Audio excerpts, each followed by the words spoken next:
Amikor vége az utolsó dalnak is, az utolsó hang is szétfoszlott már.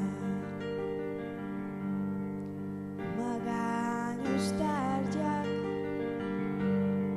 az elhagyott színpadon,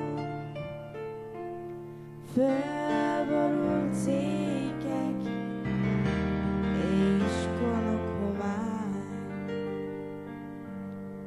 papírlapok, egy tépett plakát a lábunk alá. Ki mondja meg a dalainkból, mennyi marad? Maradj velem, segíts nekem, vigyél haza, fogd a kezem, szeress nagyon. Fáradt vagyok, és nehéz a szívem. Amikor vége az utolsó dal,